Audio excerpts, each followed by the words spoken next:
Assalamualaikum warahmatullahi wabarakatuh. Makna ketulusan. Sahabatku, saat kita berbuat baik kepada tetangga atau tamu yang datang ke rumah kita, ada makna kebaikan yang harus dicermati untuk bisa disebut sebagai ketulusan. Ketulusan sendiri adalah hal yang amat lembut, bersembunyi di lubuk hati, dan bukan kata terucap dengan lidah. Orang yang tidak beriman pun bisa berbuat baik kepada tetangga dengan memberi pertolongan, penghormatan atau santunan materi. Artinya berbuat baik kepada sesama itu hal yang lazim dilakukan, baik bagi yang beriman atau yang tidak beriman. Namun, yang harus senantiasa kita cermati adalah hal yang akan menjadikan kebaikan itu bermakna, yaitu ketulusan. Perbuatan baik yang semata-mata kita lakukan hanya mengharap balasan dari Allah Subhanahu wa Ta'ala. Hati-hatilah, ternyata dalam ketulusan ada virus yang menghancurkan makna ketulusan. Virus yang amat halus sehalus ketulusan itu sendiri. Virus tersebut adalah riya, atau maksud yang tersembunyi di balik sebuah kebaikan yang dilakukan selain karena Allah.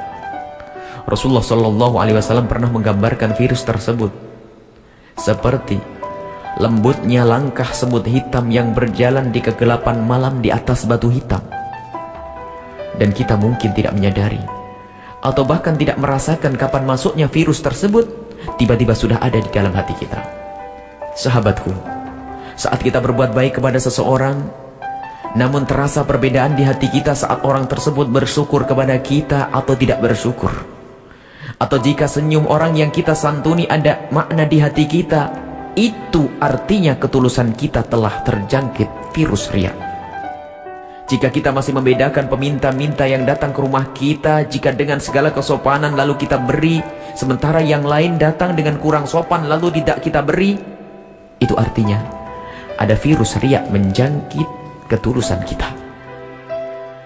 Sadarlah dan sadarilah, orang yang tidak tulus akan capek dengan kebaikannya. Begitu sebaliknya, ketulusan akan menjadikan pelaku kebaikan dalam puncak kepuasan hati. Saat kita berbuat baik kepada tetangga hanya sebagai basa-basi sosial dan hanya mengharap balasan kebaikan dari tetangga, baik berupa materi atau sekedar penjagaan rumah yang kebetulan berdampingan, di saat kebaikan yang dinanti dari tetangga tidak kunjung didapat, maka rasa jengkel tersembunyi akan menguasai hati kita dan menghantarkan kita untuk menghitung-hitung kebaikan yang pernah kita lakukan. Atau jika Anda seorang ustadz yang berceramah atau mengajar, jika di balik perjuangan ini yang diharapkan adalah imbalan baik materi atau sekedar sambutan penghormatan, maka sungguh akan teramat sangat lelah jika ternyata semuanya itu tidak didapat. Berbeda dengan orang-orang yang tulus, mereka akan melakukan segala kebaikan dengan penuh kepuasan dan harapan ridho Allah Subhanahu wa Ta'ala. Tidak merasa sakit jika tetangga yang diperlakukan baik tidak mengerti arti terima kasih, tidak merasa gundah di saat kebaikan mereka tidak dilihat dan dihargai oleh manusia, sebab mereka hanya ingin kebaikannya dilihat oleh Allah Subhanahu wa Ta'ala yang maha melihat apa yang ada di hati hamba-hambanya. Wallahu a'lam bishawab. Buya Yahya. Wassalamualaikum warahmatullahi wabarakatuh.